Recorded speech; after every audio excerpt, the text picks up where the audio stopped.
ما علمتنا إنك أنت العليم الحكيم رب اشرح لي صدري ويسر لي أمري واحلل عقدة من لساني يفقهوا قولي اللهم اجعلنا ممن يستمعون القول فيتبعون أحسنه آمين يا رب العالمين. Yang sama kita cintai dan yang dimuliakan Allah, guru-guru kita, para alim, para asatidah, para guru ngaji yang tidak bisa kami sebut satu persatu nama-nama panjenengan tanpa mengurangi rasa hormat dan ta'zim kami kepada para guru. Allahu a'lamu bi asma'ihim, Allah yang lebih tahu nama-nama panjenengan semua. Para sepuh, bini sepuh, tokoh-tokoh masyarakat, tokoh-tokoh agama, jajaran ketakmiran Masjid Al-Hafidh, hadirin hadirat, muslimin muslimat, para pecinta Kanjeng Nabi Muhammad Sallallahu Alaihi Wasallam yang kesemuanya sangat kami banggakan dan kami hormati, rahimakumullah. Bersyukur kepada Allah Subhanahu wa Ta'ala mengawali majlis kita pada malam hari ini dengan mengucapkan kalimat Alhamdulillahi Rabbil Alamin, bersolawat kepada Rasulullah dengan mengucapkan kalimat Allahumma salli wa sallim ala Sayyidina Muhammad wa ala ali Sayyidina Muhammad. Pada malam hari yang insya Allah dimuliakan Allah ini, di malam hari yang insya Allah kita semua telah membuat bangga Nabi Muhammad dan membuat bangga orang tua kita yang telah wafat mendahului kita. Kita semua dikumpulkan oleh Allah Subhanahu wa Ta'ala. Kita semua ditakdir, dipilih dapat menghadiri pengajian umum dalam rangka peringatan Maulid Nabi besar Muhammad Sallallahu Alaihi Wasallam yang sejak tadi telah diawali dengan beberapa rangkaian acara, dari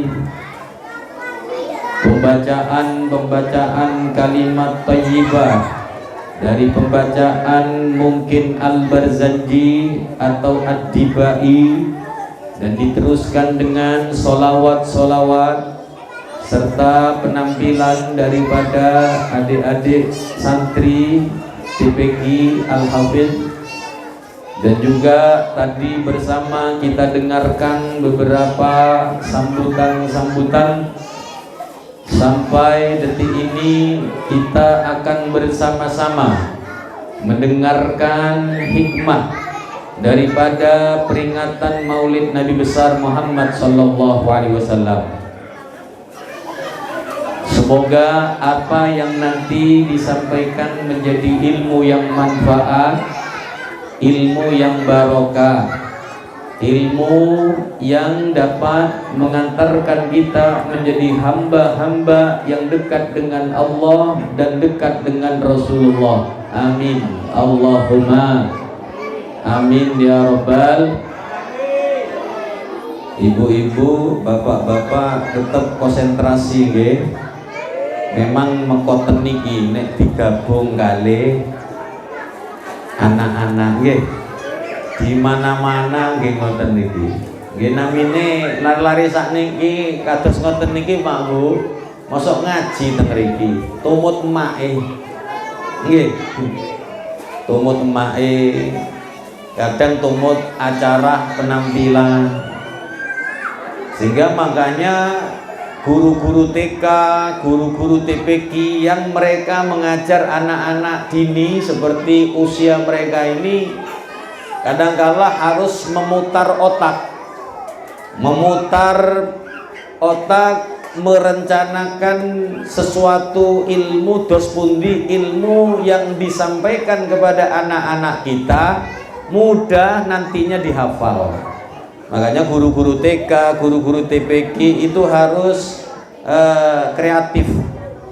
Bagaimana nasihat itu menjadilah lagu, dibuatlah lagu. Nggih napa nggih?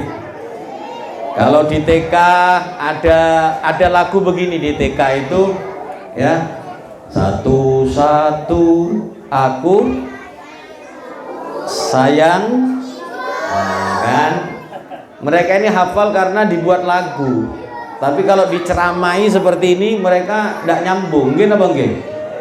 Dibuatlah lagu, satu-satu aku sayang, dua-dua, tiga-tiga sayang adik kakak, satu dua tiga.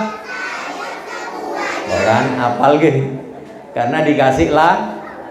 Guru TPK tidak kalah, lagunya sama, nadanya sama. Ini yang kreatif, dirubah, syairnya dirubah, kalimat lagunya dirubah. Satu-satu aku cinta Allah, dua-dua cinta Rasulullah, tiga-tiga cinta ibu bapak, satu dua tiga jalan masuk surga. Alhamdulillah. Harus cinta Allah, cinta Rasulullah, sayang ibu bapak. Paham kan ibu? Nek sampean gak usah lagu-lagu bu. Nek tuwek cik kepengin lagu, yo tetep dadi arek-arek. Nggih napa? Tapi tetap yang namanya lagu itu penting untuk mentransfer sebuah ilmu, suatu pengetahuan. Makanya ada yang lebih besar lagi, ini lagu tapi semua kalangan bisa. Lagu, nggih, ilmu yang dibuat syair lagu yang insya Allah sing tuwek, sing cilik, podo-podo siti ake iso nyaut. Lagu apa? Kita sekarang acaranya peringatan Maulid, betul? Peringatan Maulid Nabi berarti menceritakan, mengingat, mendengar cerita sejarah Nabi Muhammad. Yang kreatif, yang cerdas dibuat lagu. Abdullah nama ayahnya, Aminah ibundanya, Abdul Muttalib kakeknya, Abu Thalib pamannya, Khadijah semuanya, Fatimah putri tercinta, semua bernasab mulia, dari Quraisy ternama. Inilah yang hafal ikut, yang penuh suka duka. Inilah Sang Rasul yang penuh suka duka. Oh penuh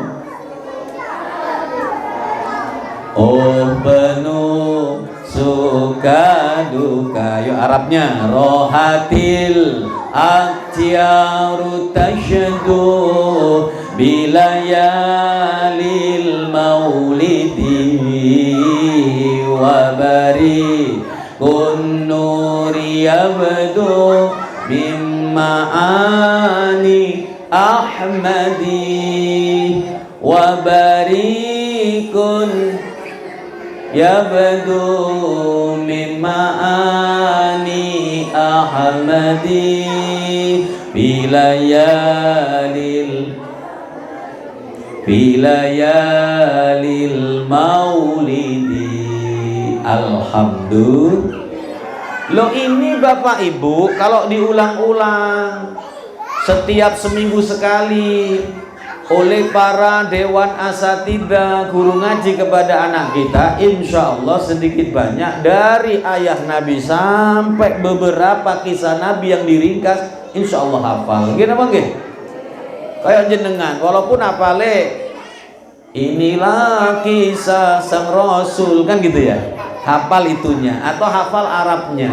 Tapi paling tidak kalau dibentuk kalam nadhom, kalam susunan syair itu mudah menghafal. Mulanya kenapa bacaan-bacaan Maulid Nabi tidak dibuat kalam nasar, Bu. Ibu bapak kalau lihat berjanji itu tidak dibuat kalam nasar, tidak dibuat kalam nopo bacaan, tapi kalam yang bisa dilakukan. Kenapa? Untuk nantinya memudahkan masyarakat, apalagi yang notabene kita ini bukan orang Arab, gitu apa nggih? Orang Indonesia, ada Melayu, ada Jawa, ada Madura dan lain sebagainya. Diharapkan dengan kalam nadhom itu tadi, perkataan kalimat yang tersusun seperti syair dibaca dengan lagu mudah Nggih napa nggih? Ibu-ibu biasanya kalau baca berjanji apa? Abtadiul imla bismiddatil aliyah. Nggih napa nggih? Atau yang pas mahallul qiyam, ya Nabi salam alaika ya Rasul alaika Allah ya Habibas alaika ya Rasulullah salawatullah alaika. Kita bisa hafal, tidak pernah menghafalkannya Nabi salam, tapi gara-gara nguping hari pertama, nguping pertemuan kedua, suwe-suwe hafal. Gitu apa nggih? Ya kaya sampeyan yasinan, heng tahu ngapal yasin, suwe-suwe milu-milu yo hafal. Gitu apa nggih? Kula gede tangga, Bu, buta huruf. Kula pertama mboten semerap, cuma diwarai kali tangga kula. Ustaz, sampean tes orang ini. Orang ini buta huruf.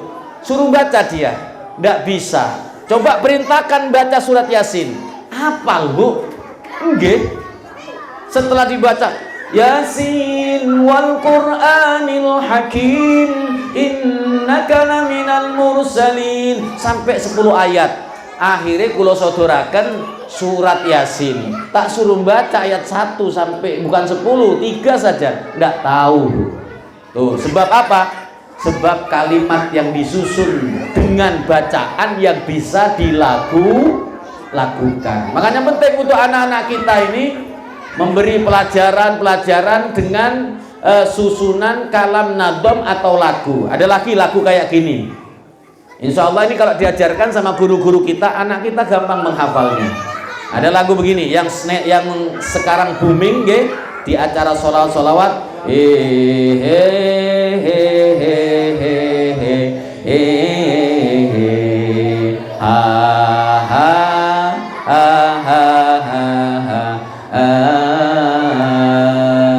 Yuk sama-sama. Allahumma sallim ala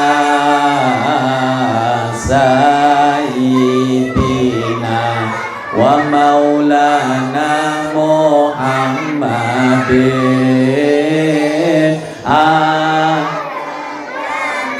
bi'ilmillahi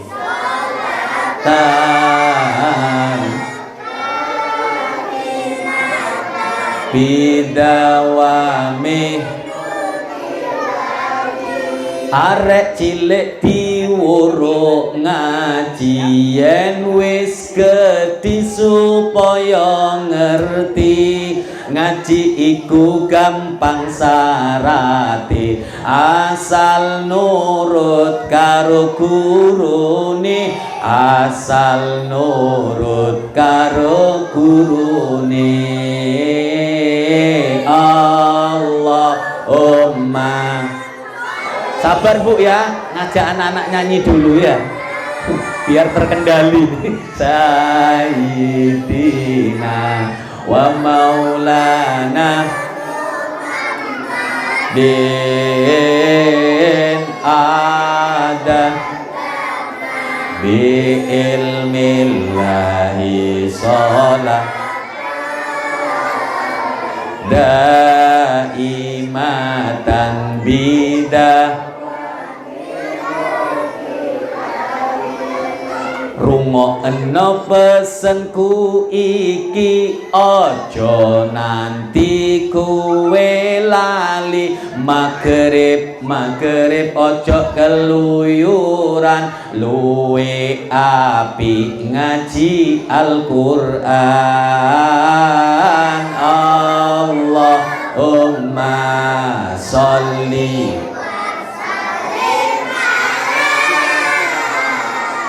Sayyidina wa maulana bin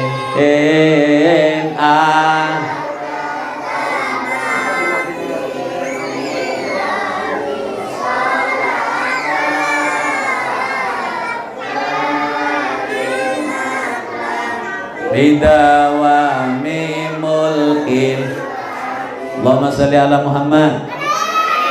Adik-adik terus semangat ngaji itu sangunya mati bukan mandi. Jadi sangunya mati ya. Alhamdulillah. Kenapa perlu syair, perlu yang namanya kalam nadham Bu, Pak? Dulu di zaman Nabi, makanya kenapa kok yang turun Al-Quran dengan susunan kalimat yang luar biasa, yang syair apapun semuanya ditenggelamkan, dikalahkan. Kenapa? Karena saat itu syair-syair, pujian-pujian, kata-kata yang memukau, ucapan ini Pak Bu, ucapan sampean, ucapan bapak-bapak, suami ke istri, istri ke suami, pasangan dengan pasangan. Itu kalau pas, kalau kata-katanya hebat, kalau tersusun dengan rapi, apalagi mempelajari bahasa syair, itu bisa seperti nopo, seperti sihir. Kata-kata itu bisa menyihir. Kenapa nggih? Cuma kata-kata Pak Bu. Tapi kalau dibuat, disusun dengan syair yang indah, orang itu bisa terpukau. Gitu Bang nggih. Lah makanya kan diturunkan Al-Qur'an. Makanya dulu ada seorang sahabat, nggih.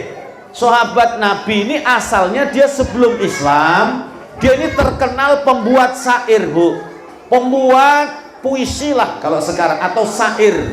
Oh, kalau buat itu langsung enggak pakai mikir. Kalau kita kan masih mikir dhisik, ditoto. Nek KB mburine, nek N KB. Iku mikir ngono tok wis mumet ndase. Nggih napa nggih? Butuh paramek papat, Bu. Nggih, tapi kalau ahlinya ndak make mikir. Salah satunya adalah sahabat Nabi yang bernama Hasan bin Sabit. Sinten namine? Ada Hasan, ada Hasan. Nggih. Ada Hasan, ada Hasan. Lah ini namanya Hasan bin Sabit. Dulu masih ketika dia kafir, dia itu ya, dia diperintah oleh gembong-gembongnya orang kafir. Pada saat Nabi sudah diutus, Hasan tidak tahu siapa Nabi Muhammad.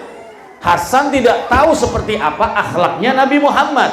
Hasan tidak pernah melihat bagaimana sosok Nabi Muhammad. Dipanggil sama orang-orang kafir karena terkenal Hasan tukang syair, Bu, Pak. Hasan, Rinio, ada apa Pak? Saya minta tolong, kamu mau ndak saya kasih imbalan, dengan imbalan yang besar? Iya, tolong buatkan syair yang isinya kau rendahkan Muhammad, kau hina Muhammad, kau buat Muhammad rendah di masyarakat dengan kata-katamu. Karena syair-syair dulu itu luar biasa. Orang akan membeli dengan harga yang mahal kalau mendengarkan syairnya memukau. Bahkan syair itu seperti sihir di zaman itu, membuat orang sekali mendengarkan syairnya orang-orang penyair di zaman Nabi langsung percaya. Oh begitu. Oke, katanya Hasan bin Sabit. Tapi sebelum saya membuat syair untuk menghina Muhammad, Nabi Muhammad maksudnya, untuk menghina Muhammad, saya perlu tahu dulu Nabi Muhammad seperti A. Mosok dikokon gawe syair gak rondek wongi, kan ngawur nantinya. Gini apa nggih? Saya harus tahu dulu. Oh ayo, kalau kamu ingin tahu, ikut saya.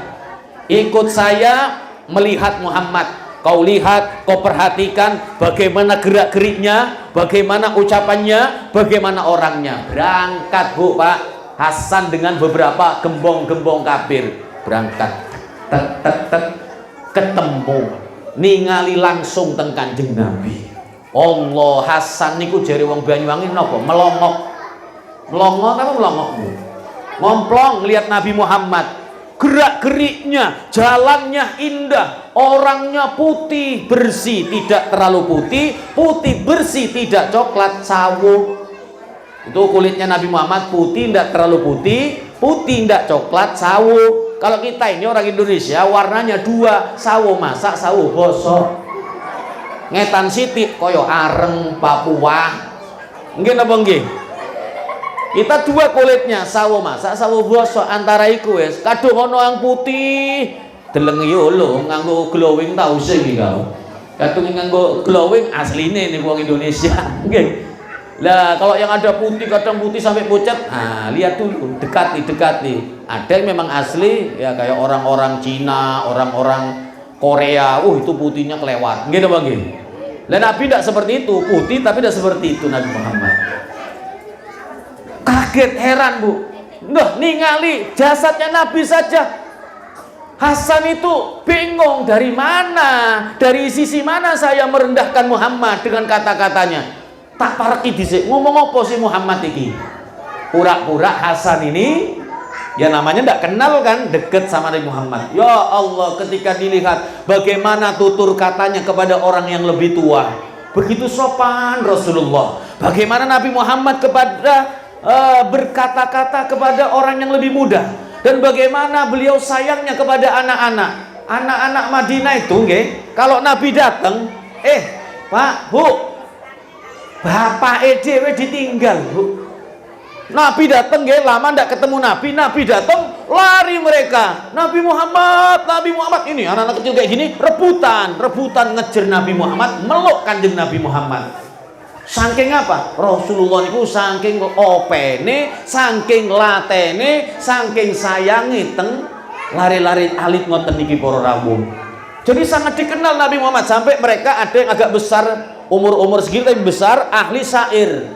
Di antara terjemahan syairnya begini: alangkah indahnya aku bertetangga dengan Nabi Muhammad. Belum pernah kurasakan kedekatan dengan Nabi Muhammad. Anak-anak kecil Pak Bu, aku terhibur melihat wajah Nabi Muhammad. Dia penuh kasih sayang, dia selalu bersama kami, memberi manisan. Allahumma sholli ala Muhammad. Nabi itu kalau ada anak kecil Bu, langsung buka kantongnya, kasih manisan. Seneng anak-anak itu. Jadi Hasan tambah bingung. Secara dialog begitu luar biasa, apalagi Nabi kalau senyum. Nah ini senyum ini kekuatan yang luar biasa. Orang senyum Bu, nggih, sampean kalau senyum orang tidak tahu masalah yang sampean hadapi. Nggih napa nggih? Kalau sampean murah senyum ya, tapi bukan senyum sendiri, meneng-meneng senyum dewe, cari tonggone kapan kesambet iku. Kan nggih? Kalau sampean selalu menyikapi hidup ini dengan senyum, sampean secara disadari atau tidak telah menyembunyikan masalah jenengan, seakan-akan jenengan melakukan cukuplah saya yang mengetahui masalah saya dengan Allah, orang lain tak perlu tahu. Loh, Nabi Muhammad itu seperti itu Bapak Ibu. Kalau ada masalah ya, artinya menghadapi umat yang demikian, menghadapi musuh orang-orang kafir, gangguannya demikian. Ya namanya Nabi Muhammad itu ada sifat basarianya ada, tapi basarun lakal basar. Nabi juga mengalami kadangkala apa namanya ya, galau. Nggih napa nggih? tapi galaunya jangan disamakan dengan kita. Nabi kadang-kala mengalami seperti penat, jenuh menghadapi gangguan-gangguan, tapi tidak sama seperti kita. Bagaimana maksudnya? Kalau kita jenuh, galau, langsung diketok-ketok nong, gitu bang, sedihnya katon. Iya, apalagi sakit, ya. Tidak pandai menyembunyikan keadaan. Kalau Nabi tidak, aku yang berhadapan masalah, aku menghadapi masalah. Jangan sampai keluargaku, istriku, anakku, dia sudah cukup capek di dapur, sudah cukup capek mengurus rumah, terus aku datang menampakkan seakan-akan beban masalah banyak di hadapan mereka. Betapa kasihannya, pastinya pasangan hidup ikut mikir, gitu mungkin. Lah Nabi itu ketemu istrinya, ya sudah tidak ada masalah, selalu senyum. Beliau pokoknya pendek kata, Kanjeng Nabi niku pandai sekali menyembunyikan, ya, menyembunyikan masalahnya, menyembunyikan urusannya. Bagaimana istri pendamping hidupnya tidak disertakan dalam beban yang beliau pikul ketika mengemban amanat Allah. Ulama senyum itu penting, Bu. Mahal harganya orang bisa senyum. Gini apa nggih? Pak Ustadz, saya tidak bisa senyum. Bagaimana supaya saya ini bisa senyum? Katanya orang, kata tetangga saya ini merengutan, besengut, kayak comot. Nah, bagaimana caranya? Sampean nek ono duwe kanca sing susah senyum, uripe besengut tok, mencucut tok. Nggih. Orang kalau suka besengut, cemberut itu cepet tuh. Nah, cepet tua, rambut cepet Kenapa? Panas. Orang kalau cemberut, tidak ada senyum, itu panas. Lah panas ini membakar akar-akar rambut, akhirnya cepet ubanan. Nggih, Bu. Tapi kalau sampean santai, selalu rileks menghadapi kehidupan, menghadapi masalah, apa-apa dikembalikan kepada Allah, apa-apa dikembalikan, ini ujian Allah, ini takdir Allah, ini bagian saya, sehingga tidak perlu kita menghadapi dengan tegang. Kenapa? Karena selalu dikembalikan urusannya kepada Allah. Orang yang tegang sampai jantungan, orang yang tegang sampai stroke, maaf nggih. Kenapa? Ngadepi hidup dipikiri sendiri, di otak-atik sendiri, tidak mau nyari solusi. Fas'alu ahla dzikri in kuntum la kan begitu katanya Allah. Kalau kamu dalam sebuah masalah, dalam sebuah urusan, kalau kamu tidak mampu, jangan dipikir-pikir sendiri. Sebab nek nggak kuat jeleret, kenapa nggih? Jeleret, Pak. Datang kepada ahlinya, kepada tokoh yang disegani, yang disungkani. Loh, sahabat tuh gitu. Kalau ada masalah, Bapak Ibu, golek Kanjeng Nabi. Nabi juga kalau Nabi itu sedang penat, galau, Nabi ke masjid, manggil Bilal, ya Bilal, areh nih Bilal, hibur saya. Apa hiburannya Nabi? Hiburannya Nabi adalah sholat. Maksudnya adzan, no Bilal, aku kangen mau sholat. Adzan Bilal, Allahu Akbar, Allahu Akbar. Adzan Mekah gitu loh. Adzan Jakarta, Allahu Akbar, Allahu Akbar. Adik-adik kalau ingin pinter adzannya, datang ke rumahnya Ustadz, diajari nanti. Ikut lomba, juara insya Allah. Shallu ala Nabi Muhammad. Nabi itu kalau dengar adzan, Pak Bu, hilang semua masalah-masalah besar, ngurus umat yang berat, gangguan-gangguan, hinaan-hindaan, cacian-cacian, fitnah yang ditebarkan. Nabi merasakan, Bu, cuma Nabi orangnya kuat. Lah, untuk menghilangkan itu semua, beliau satu-satunya jalan, sesuatu yang paling beliau senangi di dunia ini, di antara hal yang beliau senangi itu diantaranya sholat. Jadi kalau sudah adzan, hilang semua itu. Kenapa? Allahu Akbar. Allah Maha Besar. Urusan utang kecil, urusan orang kecil, urusan semua kecil, Allah Maha Besar. Kalau sudah selesai sholat, enteng, temperaturnya turun. Sret. Mobil itu kalau tidak ada radiator temperaturnya bahaya. Gitu Bang. Lah untuk menurunkan harus ada pendingin. Lah pendinginnya hidup ini adalah hati yang disambungkan kepada Allah. Hati yang selalu zikir. Nopo malih sholawatan jenengan. Mau sholawatan apa badan? Kan sholawatan tadi. Ya Nabi salam alaika, ya Rasul salam alaika, ya Habib salam alaika,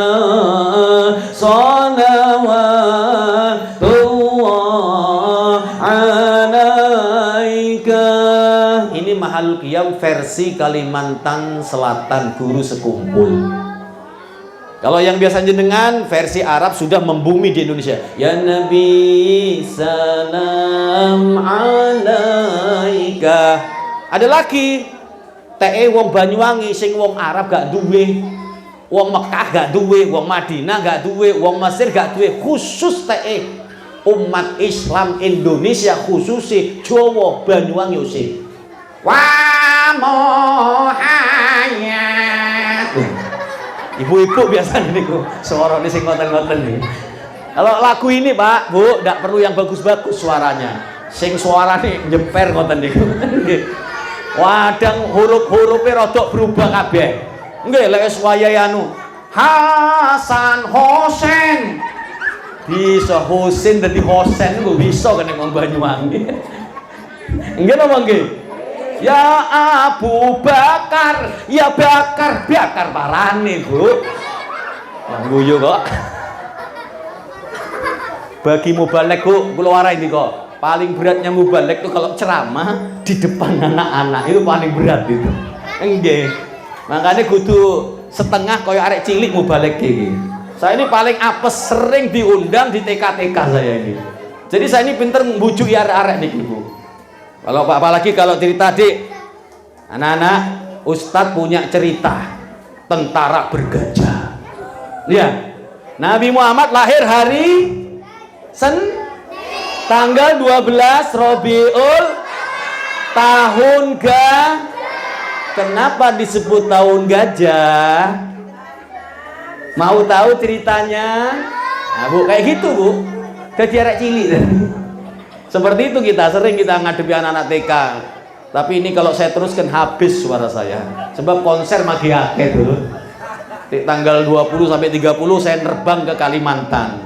Saya pokoknya anak kecil saya ceramai, orang besar saya ceramai. Pokoknya sapa sing njaluk tolong nggih kula tekani, sing penting kula kosong, ngoten. Alhamdulillah saya ditakdir bisa ketemu jenengan di sini, nggih. Mudah-mudahan bisa nyambung. Tadi kita bicara-bicara pengajian rutin, monggo mau ngaji fikih, ngaji tauhid, ngaji akidah, ngaji akhlak, terserah jenengan. Ayo sama-sama, Bu, kita punya masjid, masya Allah, nggih napa nggih? Asih di dalamnya, namanya Masjid Al-Hafiz, nggih napa nggih? Ya Allah, ayo kita makmurkan. Jangan cuma setahun sekali muludan rame, masya Allah, nggih napa nggih? Ramenya sampai keluar, iya Beb, acaranya yang jobo. Nggih, mudah-mudahan subuhnya rame seperti ini. Nggak tahu rame apa enggak nanti subuh ini. Mudah-mudahan, nggih. Lah masjid ini makmur tidaknya tergantung panjenengan. Nggih napa nggih? Tergantung lingkungannya, Bu. Nanti yang paling membuat orang menyesal ketika meninggal dunia, ketika jenazahnya dikeluarkan dari rumahnya, diangkat, digotong, masuk nang masjid. La ilaha illallah. Ruhnya itu nangis, Bu. Ya Allah, sepanjang hidup saya tidak pernah masuk masjid.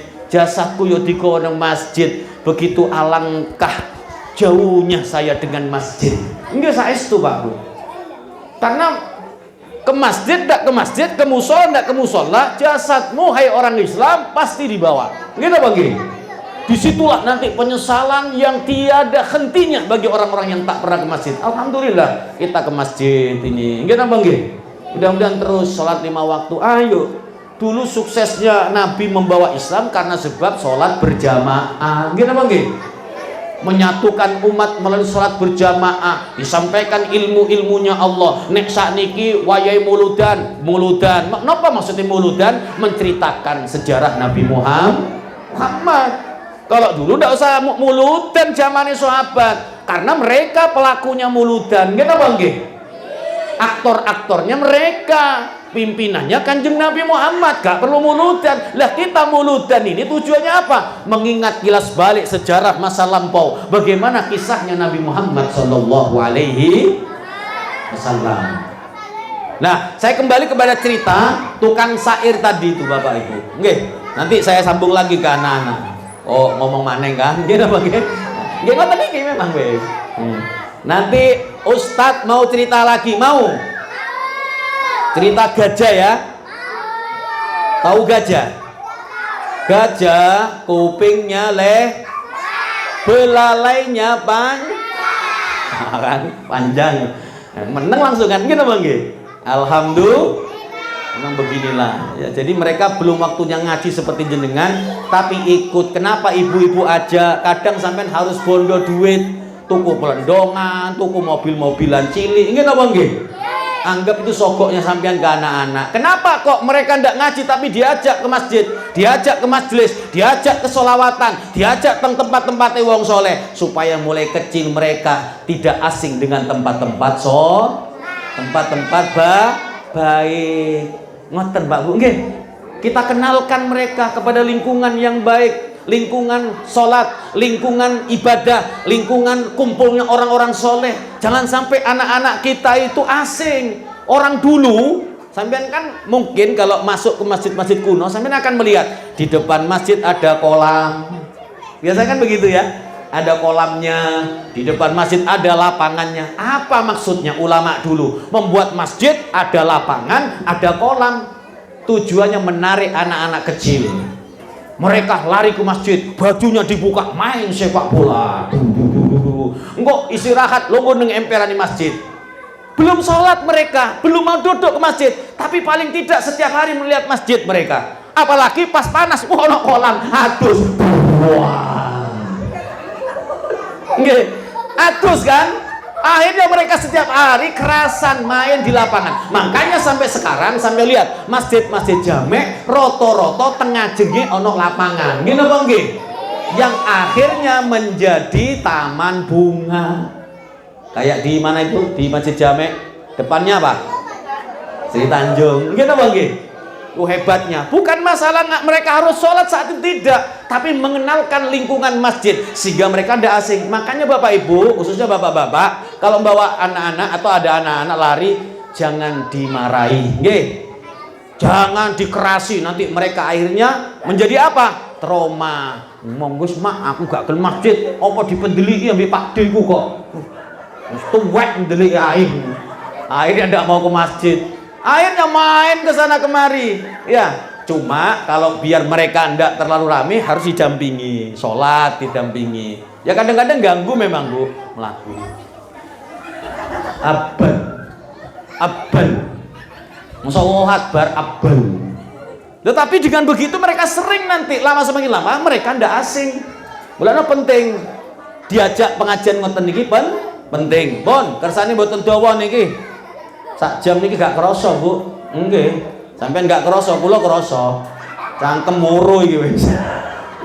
Sallu ala Nabi Muhammad. Pun Hasan bin Sabit akhirnya maunya mengarang syair yang isinya penghinaan merendahkan Nabi Muhammad, berubah 180 derajat. Apa yang beliau buat ternyata apa? Dalam hatinya Hasan ini menceritakan di manakibnya beliau, apa katanya Hasan? Ternyata aku dikibulin sama orang-orang kafir. Orang-orang kafir berusaha mau mempengaruhiku untuk menghina Muhammad. Ternyata Muhammad tak sesuai dengan apa yang mereka ceritakan. Sungguh aku sulit untuk mencari celah, merendahkan sosok Muhammad. Akhirnya apa katanya Hasan bin Sabit? Karena belum pernah melihat wajah setampan Rasulullah, belum pernah melihat wajah bersinar seperti indahnya purnama seperti wajah Rasulullah. Bahkan ketika dia dekat, belum pernah selama hidup dekat dengan orang-orang Quraisy saat itu melihat Nabi Muhammad, orang-orang Madinah saat itu melihat Nabi, melihat orang yang bau wanginya seperti Nabi Muhammad. Rata-rata mambune mambu kecut, mambu karbit, mambu wis pokoke sing pahit-pahit iku wis. Ya gak ana tawas zaman bengen. Saiki ana tawas ya rada wangi, ngene apa nggih? Iya ya Beb, kenapa kok kecut ya Beb? Kenapa kok pahit ya kayak karbit? Krono ngerawati bulu ketek. Coba ndak dirawati, insya Allah rodo yang pati mambu. Tapi sekarang sudah tertawas, gitu apa nggih? Tapi Hasan bin Sabit Bapak Ibu, yang ajib, aneh, heran, parek teng Kanjeng Nabi, ada sebuah bau wangi yang belum pernah beliau cium. Nggih, tidak nyengat, yo enak mambune. Bahkan beliau menjauh itu masih ada baunya, belum nempel niki. Apalagi kalau nempel ke tangannya Rasulullah. Seperti bunga mawar yang merekah, indah dipandang. Wajahnya pun juga demikian, semerbak wangi, podo ambil keringete wong Banyuwangi kecut. Wa itra'aya baqa idza massat ayadi. Bau wanginya Rasulullah kalau tangan ini menempel, itu baunya langgeng kekal 3 hari bahkan seminggu tidak hilang Pak Bu. Ini kelebihan mukjizatnya Nabi Muhammad. Makanya diantara imannya sampean kepada Nabi Muhammad, kelebihan yang terjadi pada diri Rasulullah yang sulit dinalar oleh akal. Satu, nih biar sampean ini harus langsung memantapkan iman ketika mendengar kelebihan Rasulullah. Jangan ada kata-kata mosok, endan nih, iyo tah. Ini berarti tidak iman sama Nabi Muhammad.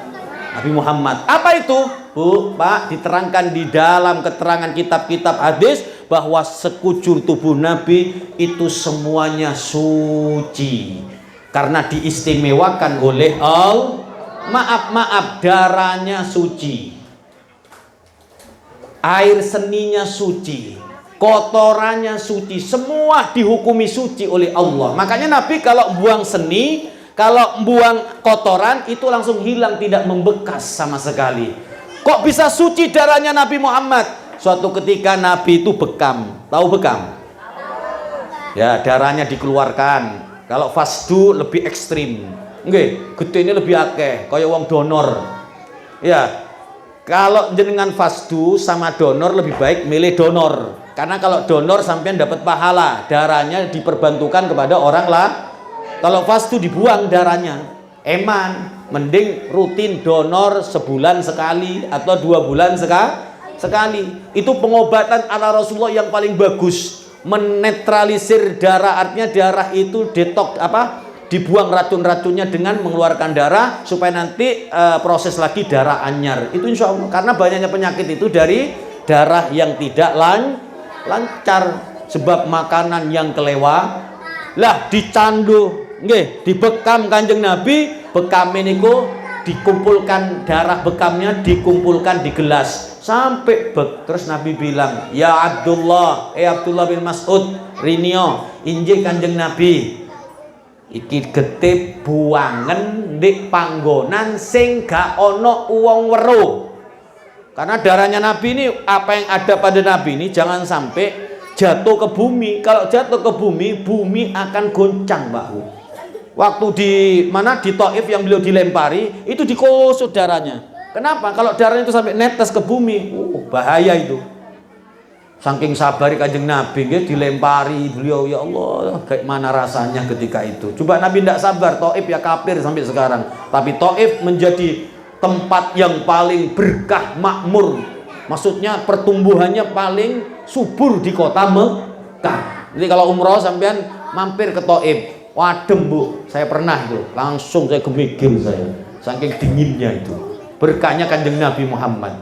Lah akhirnya dibawalah oleh Abdullah bin Mas'ud niki darai Kanjeng Nabi niki dulur, dibeto, sembunyi Abdullah. Selesai pulang-pulang tinggal gelas saja. Ditanya sama Nabi Muhammad, "Ya Abdullah, kamu buang di mana?" "Ya Rasulullah, darahmu aku buang ke dalam perutku, aku minum." Senyum Nabi Muhammad. Jasad, Nabi langsung bilang begini, jasad tubuh yang menyatu bagianku padanya takkan tersentuh dengan api neraka. Allahumma sholli ala Muhammad. Itu darah Bu. Ini yang lebih ekstrem lagi, uyuwe Kanjeng Nabi. Makanya belajar sejarah. Ini saya kasih cerita sejarah karena kan Maulid kan sejarah Nabi Muhammad. Biar sampai ini tambah bangga punya Nabi Muhammad. Makanya disebutkan basyarun falaisakal, menungso tapi koyok duduk biasane Muhammadun basyarun falaysa kal basyari bal huwa yaqutatun wan nasu kal hajari maulaya shalli wa sallim.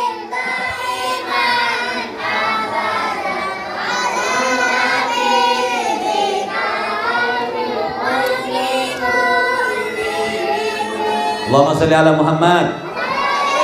Maksudnya diajak qasidah kersane kula bisa ngombe banyu jahe. Alhamdulillah jahe ini manis tepak kaya wonge ngriki. Manis-manis nggih napa nggih? Kula wau ngisi teng Biali, Bu. Ceramah kemeringet kula ngombe jahe campak riko ya. Ya Allah, tapi untung kula make campak. Kula dicritani Ustaz Gopar jaine asin riko. Ya Allah, ternyata tuan rumah salan dele biasanya gula kok buya sing dilebokno. Alhamdulillah, masya Allah manis. Kula ombe malih nggih.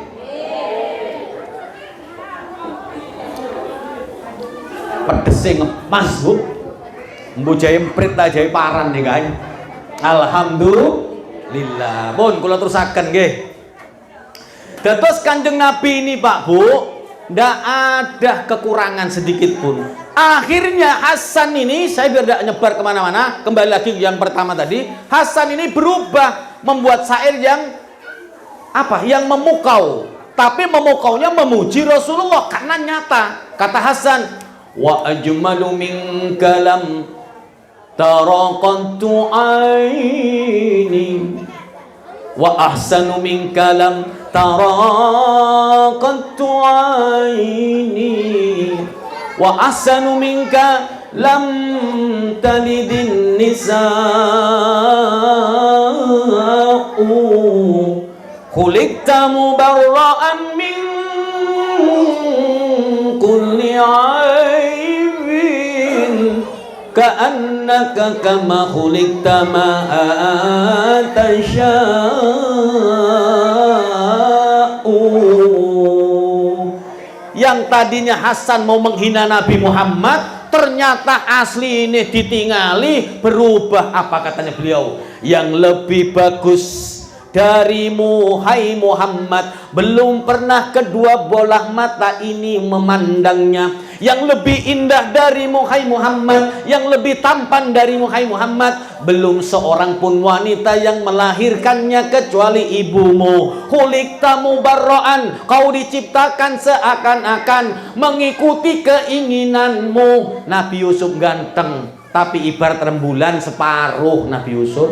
Oke? Nabi Yusuf itu ganteng dibanding sama Nabi Muhammad. Bulan satu separuh itek Kanjeng Nabi, separuh disigar, separuh lagi sepertiganya didom wong sak dunya. Makanya kan gantengnya yang ini iki wis padha ambek sing dhuwur nggih napa nggih. Nabi Yusuf sepertiganya sendiri dideweki, masih kalah dengan tampannya Rasulullah sallallahu alaihi wasallam. Cuma Nabi Yusuf terkenal dengan mukjizat ketampanannya. Nggih, Bu. Nabi Yusuf hanya memukau perempuan. Mereka sampai memotong. Falamma ra'ainau akbarna wa qatta'na aydiyahunna wa qulna hasalillahi ma hadza basyara in hadza illa malakum karim. Katanya Al-Qur'an. Gini apa nggih? Keajaiban wajahnya Nabi Yusuf. Sampai wedok-wedok niku ngiris tanange dhewe, diiris. Ndelok ganteng Yusuf. Embo Yusuf perumahan kene. Insyaallah mirip-mirip nggih. Makanya ibu-ibu ngandung 4 bulan dibacakan surat Yusuf supaya ganteng seperti Nabi Yusuf. Bapaknya cemeng, ibunya cemeng. Ya kira-kira lah lahir ya, Pak. Cemeng apa putih? Putih apa cemeng? Bapaknya putih, bapaknya cemeng, ibunya cemeng. Lahir putih. Tambah curiga. Anaknya siapa ini kan? Anaknya siapa ini? Aku cemeng kok anakku putih. Nggih napa nggih? Maksudnya baca surat Yusuf, walaupun ganteng wajahnya ndak seperti Yusuf, tapi budi pekertinya, akhlaknya, perilakunya, kesemangatan hidupnya mirip niru Nabi Yusuf. Karena kalau akhlak bisa ditiru, kalau jasad tidak bisa, Bu. Enggak. Mak bapaknya cemeng kaya Ethiopia mau putih, ya sing mungkin. Enggak kan? Jolek kepengin kopi susu Ethiopia kawin nambe Korea kopi susu. Nggih kan? Tapi bukan untuk tampan itu baca surat Yusuf. Nawi angsal biarokai Quran surat Yusuf duwe akhlak kaya Nabi Yusuf. Bagaimana akhlak Nabi Yusuf? Ketika menjadi seorang pemuda, dirayu oleh seorang wanita. Tidak ada siapa-siapa, hanya mereka berdua. Ayo, Zulaikha betapa cantiknya. Nggih Bu, cantiknya luar biasa Zulaikha itu. Masih ting-ting. Walaupun sudah kawin dengan Kitfir, tapi tidak pernah disentuh. Nggih, tidak pernah disentuh. Bagaimana ndak kerong lihat orang kerong itu medurong. Nggih. Kangen ndak kangen dengan suami yang ndak pernah nyentuh. Delok Yusuf gantenge cek wi enom maneh dhewe ande omah. Dirayu gak gelem. Wedi aku. Iku Nabi Yusuf, Mbok Yusuf perumahan. Gedek kan ukurane. Nggih napa nggih? Maksudnya itu supaya punya anak akhlaknya seperti Nabi Yusuf. Kalau akhlak bisa kalau akhlak bisa diusahakan, tapi kalau wajah yang bisa kecuali operasi plastik. Makanya Rasulullah itu Bu, Pak, sak ganteng-gantengnya Kanjeng Nabi tidak dipuji wajahnya Rasulullah. Nggih. Jasadnya Rasulullah sempurna, tidak dipuji jasadnya Rasulullah. Jasadnya Rasulullah tidak dipuji, tapi yang dipuji oleh Allah nopone yo. Yang dipuji akhlak, yang dipuji budi pekerti. Wa innaka la'ala khuluqin 'azim. Dan sungguh engkau hai Muhammad benar-benar berada di atas akhlak yang terpuji. Kanjeng Nabi yang dipuji akhlaknya. Kenapa Kanjeng Nabi yang dipuji akhlaknya Pak Bu? Karena kalau Allah memuji jasadnya Nabi Muhammad, memuji wajahnya Nabi Muhammad, susah bagi orang-orang kita untuk niru. Tapi kalau akhlaknya yang dipuji, insya Allah orang perumahan sini bisa saged niru. Itulah kenapa Allah memuji akhlaknya Rasulullah. Akhirnya Hasan bin Sabit mengagetkan orang-orang Mekah, orang-orang Madinah tersebut. Loh, dikongkon ngino Muhammad kok malah muji Nabi Muhammad. Makanya orang kalau perangainya indah, akhlaknya bagus, walaupun anaknya orang biasa, insya Allah akan mulia. Gini apa gitu? Orang tuanya ikut mulia. Tuh ya apa cara ndidike wong tuweke kok adab, kok sopan, kata-kata indah. Tuh kepengin aku. Ngene apa nggih? Orang tuanya ikut. Oh, anak Ibu Satimin niku. Oh, anak Ibu Dewi ku. Ya apa gak dadi arek apik lah wong di ngajikno nang Masjid Al-Hafidz. Nah, nggih. Ya apa gak dadi apik di ngajikno ndek pondok pesantren marek teko ngaji Masjid Al-Hafidz pindah nang pesantren tahfidz. Kan sempurna Bu. Masjidnya Al-Hafidz, di barat ada pesantren betul.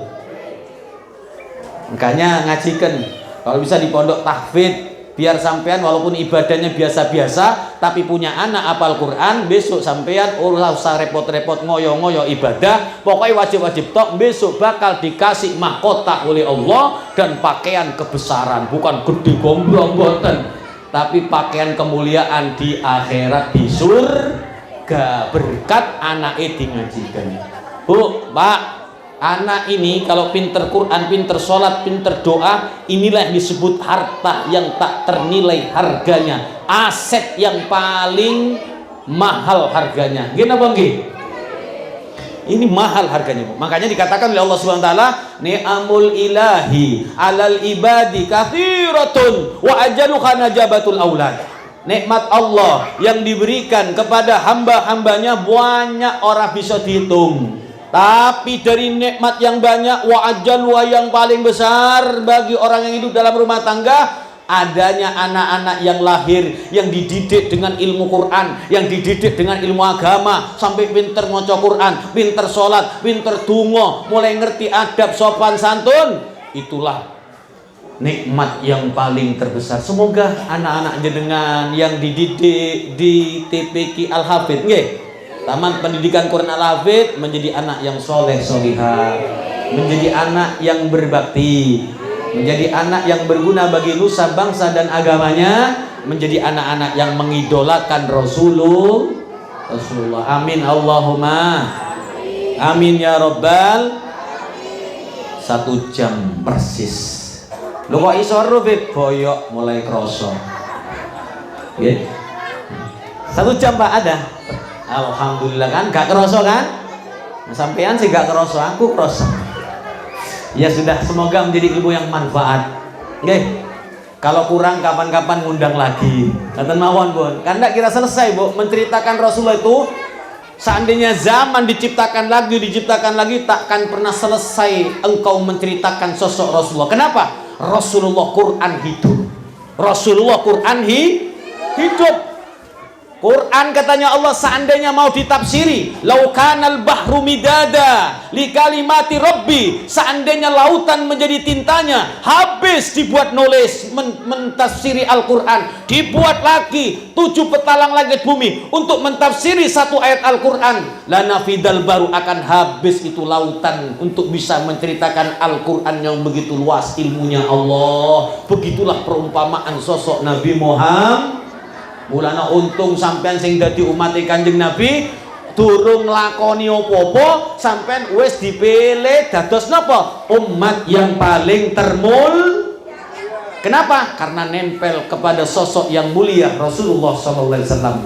Karena sesuatu di dunia mulia dan tidaknya, berharga dan tidaknya tergantung nempelnya kepada siapa. Nggih napa nggih? Kertas, Bu, kertas, Pak. Kertas nek nempel nang sego bungkus, sego entek, kertasnya diopokno, buang kan. Tapi kertas nempel kepada 1 ayat Al-Quran, 1 surat, gak usah yang panjang, Al-Baqarah, inna a'tainakal kautsar, langsung mulia, Pak. Sampai ndak wudhu ndak boleh megang itu kertas yang sudah tertulis ayat suci Al-Quran penuh, dia menjadi mushaf. Sampai harus wudhu, la yamassuhu illal mutahharun. Nggih napa nggih? Sing apik, sing elek ya apa, Beb? Ustaz, sing elek sing gak layak baca, kertasnya sudah keropos dimakan rayap, mage yo dimakan rayap, gak layak baca. Tapi kalau itu Al-Quran jatuh di bawah, kita terus ngerti kemuliaan Al-Quran. Ayo kira-kira ditolong napa mboten? Dipendet napa mboten? Ngerti sampean berarti teng kemuliaane Al-Quran. Berarti kita tahu betapa kertas ketika nempel kepada ayat menjadi mulia. Nggih mekoten niku umat Kanjeng Nabi Muhammad. Umat dulu dikalahkan, kenapa? Karena umat ini nempel kepada Nabi Muhammad. Mula nek kepingin minulya sampai nempel-nempel terus teng Kanjeng Nabi Muhammad. Artosipun napa? Ayo urip iki dalam urusan napa mawon, menghadapi apa saja, sikapilah dengan sikap yang baik, dengan caranya Nabi Muhammad, solusi terbaik. Saya itu Prabu, panjang cerita, butuh pengajian rutin untuk membaca syama'il, cerita kisah akhlak kemuliaan Nabi Muhammad. Insya Allah pada pertemuan yang akan datang akan dilanjutkan dengan mubalek yang lain. Semoga sedikit yang kami sampaikan menjadi ilmu yang manfaat, ilmu yang barokah, ilmu yang mendekatkan diri kita kepada Allah dan Rasulnya, yang mengantarkan kita menjadi orang wafat dalam keadaan husnul khatimah. Amin Allahumma amin ya Rabbal. Yuk terakhir sholawatan, terus saya tutup salam. Sholatullah wa salamullah ala toha rasulillah. Sholatullah ala yasin habibillah. Sholatullah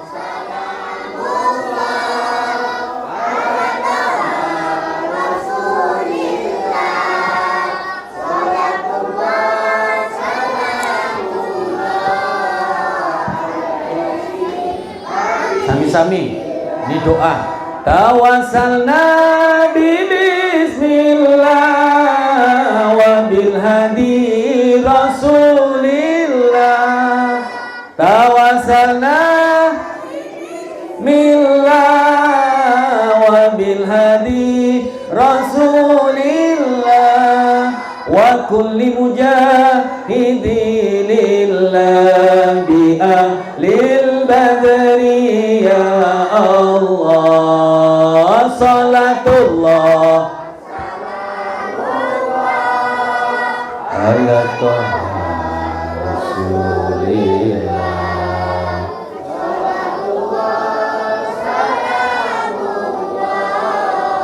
Ala Yasin. Terakhir. Ilahi salimil ummah minal afati wan niqmah. Ilahi salimil ummah minal afati wan niqmah wa min hammi wa min ghumma bi ahlil badri ya Allah. Salatullah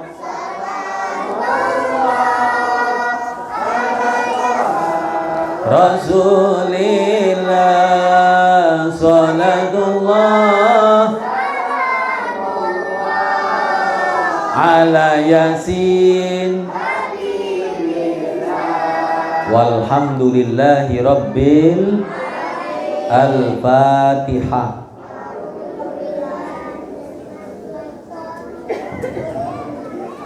Ihdinas siratal mustaqim. Wonten ingkang donga. Langsung. Nggih.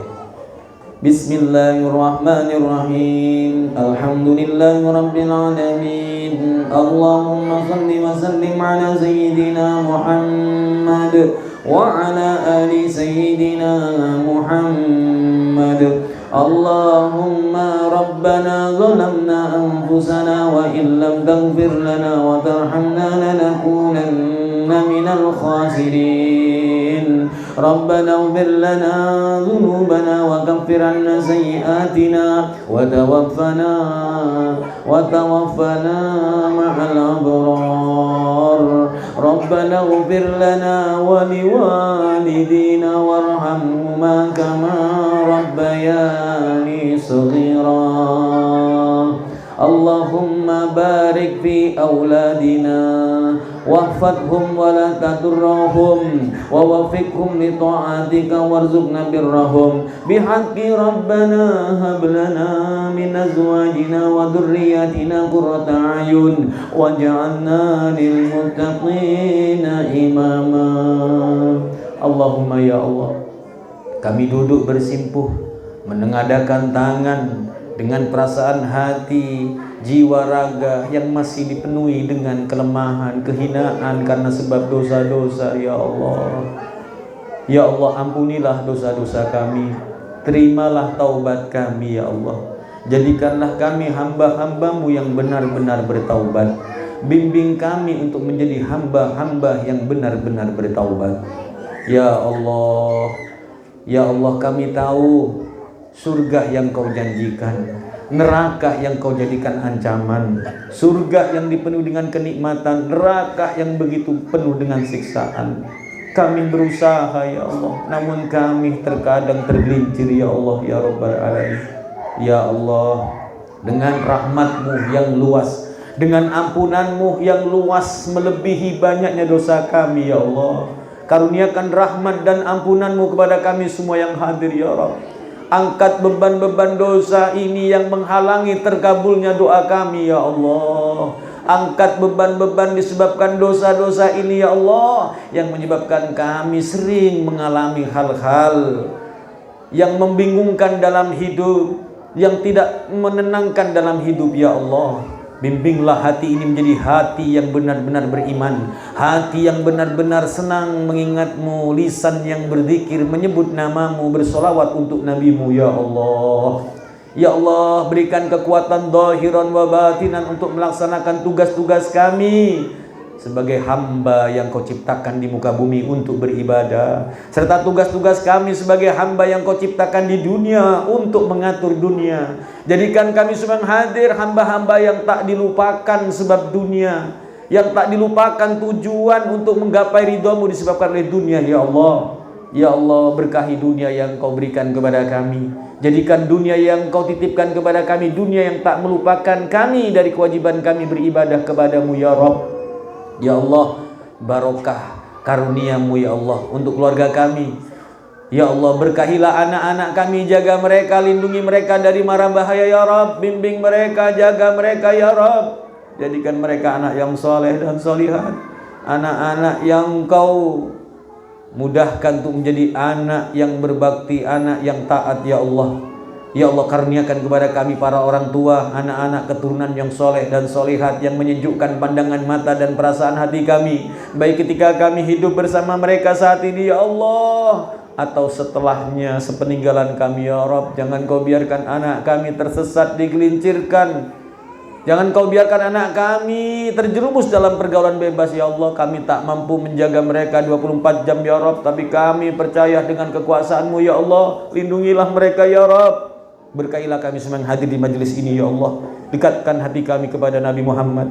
Jadikan hati ini mengidolakan Nabi Muhammad, mencintai Nabi Muhammad, merindukan Nabi Muhammad sebagaimana sahabat Bilal yang menangis sebab rindu kepada Nabi Muhammad.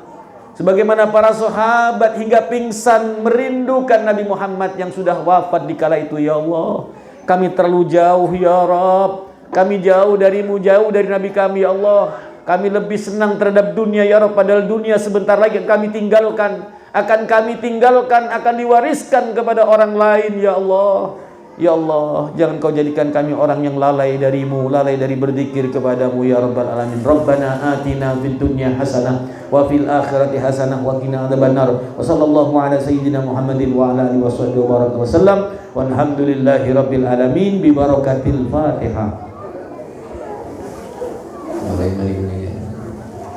Para rawuh ingkang kula hormati niki mawon ingkang saged kula aturaken kurang langkung nyuwun pangapunten ingkang kathah wabillahi taufiq wal hidayah wa ridha wal inayah. Assalamualaikum warahmatullahi wabarakatuh. Waalaikumsalam warahmatullahi wabarakatuh. Disampaikan terima kasih kepada Habib Muhsin Baharuni. Semoga tadi pesan dan juga cerita sejarahnya sudah bisa bermanfaat bagi kita semua dan bisa meningkatkan kecintaan kita semua.